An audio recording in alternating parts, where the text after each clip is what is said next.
ಹೆಸರು ಎಂ ಶಿವಸ್ವಾಮಿ ಅಂತ. ಕರ್ನಾಟಕ ರಾಜ್ಯ ಮಕ್ಕಳ ಸಾಹಿತ್ಯ ಪರಿಷತ್ ಮೈಸೂರು ಜಿಲ್ಲಾ ಘಟಕದ ಅಧ್ಯಕ್ಷನಾಗಿ ಕಾರ್ಯಕ್ರಮಗಳನ್ನು ರೂಪಿಸ್ತಾ ಇರ್ತೀನಿ.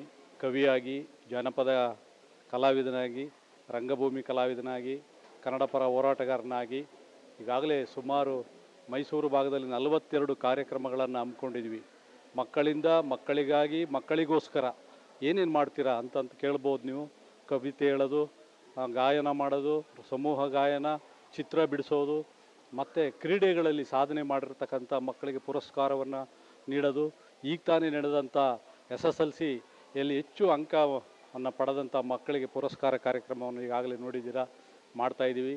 ಪ್ರತಿಯೊಂದು ಶಾಲೆಗೂ ಹೋಗಿ ನಾವು ಕಾರ್ಯಕ್ರಮಗಳನ್ನು ಹಮ್ಮಿಕೊಂಡು ಈ ರೀತಿ ಹೊಸ ಹೊಸ ಮುಖಗಳನ್ನು, ಅಂದರೆ ಪ್ರತಿಭೆಗಳನ್ನು ಗುರುತಿಸಿ ನಾವು ಸಮಾಜದ ಎದುರಿಗೆ ತರಬೇಕು ಅನ್ನೋದೇ ನಮ್ಮ ಒಂದು ಮಕ್ಕಳ ಸಾಹಿತ್ಯ ಪರಿಷತ್ತಿನ ಧ್ಯೇಯ ಉದ್ದೇಶ ಅಂತ ನಾನಾದರೂ ಹೇಳೋದಕ್ಕೆ ಇಚ್ಛಪಡ್ತೀನಿ. ಸರ್ಕಾರಿ ಶಾಲೆ ಯಾಕೆ ಮುಚ್ತಾ ಇದ್ದಾರೆ ಅಂತಂದರೆ, ಅದೇ ಜನರು ನಮ್ಮಿಂದನೇ ತಪ್ಪು ತಿಳುವಳಿಕೆಗಳು.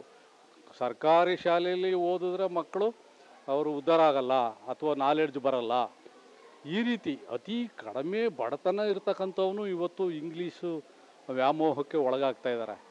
ನಮ್ಮ ತಾಯಿ ಭಾಷೆ ನೆಲದಲ್ಲಿ ನಾವು ಕನ್ನಡವನ್ನೇ ನಾವು ಕಲಿತು ಶಾಲೆಯಲ್ಲಿ ಓದಿದ ಮೇಲೆ ನಾವು ಏನು ಸಾಧಿಸೋದಕ್ಕೆ ಸಾಧ್ಯ? ಈಗ ಹಿಂದೆ ದೊಡ್ಡವರು ಮಹನೀಯರು, ರಾಜಕಾರಣಿಗಳು ಇರ್ಬೋದು, ಸಾಹಿತ್ಯ ರಂಗದಲ್ಲಿರ್ಬೋದು, ಕನ್ನಡ ಸರ್ಕಾರಿ ಶಾಲೆಗಳಲ್ಲಿ ಓದಿ ಉನ್ನತ ಮಟ್ಟಕ್ಕೆ ಬಂದವರು. ಉದಾಹರಣೆಗೆ ನಮ್ಮ ಮಾಜಿ ಸಿದ್ದರಾಮಯ್ಯ ಸಾಹೇಬರು, ಅವರೆಲ್ಲ ಕನ್ನಡದಲ್ಲೇ ಓದಿ ಎಷ್ಟೊಂದು ಇವತ್ತು ದೇಶ ಮೆಚ್ಚುವಂಥ ಒಬ್ಬ ನಾಯಕರಾಗಿ ಬೆಳೆದರು.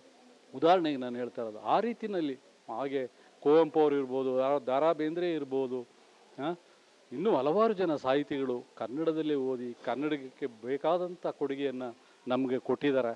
ಆ ರೀತಿ ನಾವು ಕನ್ನಡದ ಕೆಲಸವನ್ನು ಮಾಡುವಂಥ ನಿಟ್ಟಿನಲ್ಲಿ ನಾವೆಲ್ಲ ಸಾಗಬೇಕು ಅನ್ನೋದೇ ನನ್ನ ಭಾವನೆ.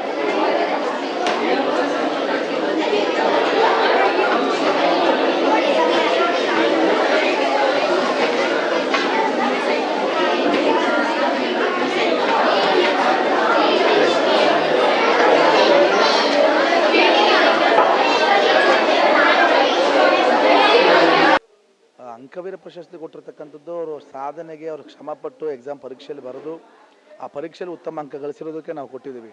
ಆದರೆ ನನಗೇನು ಅಂದರೆ, ನಮ್ಮ ಕರ್ನಾಟಕದಲ್ಲಿ ಎಲ್ಲ ಇನ್ನೂ ಮೊದಲು ನಮ್ಮ ಮೈಸೂರು ತುಂಬ ಇನ್ನೂ ರಿಸಲ್ಟ್ ಫಲಿತಾಂಶದಲ್ಲಿ ಇನ್ನೂ ಹಿಂದುಳಿತಾ ಇದೆ. ಅದನ್ನು ಸ್ವಲ್ಪ 100% ರಿಸಲ್ಟೆಲ್ಲ ಮೈಸೂರು ಬಂದುಬಿಟ್ರೆ ನಮಗೆ ಇನ್ನೂ ಹೆಮ್ಮೆ.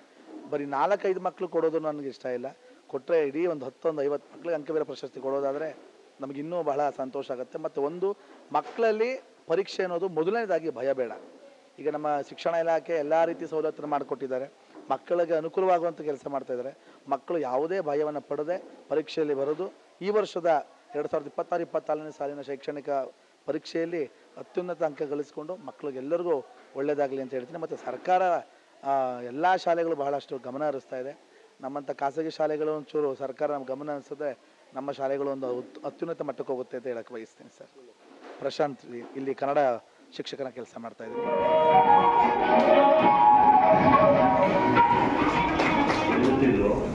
ಮತ್ತೆ ಮನೆಗೆ ಹೋಗ್ತಿದ್ದೋ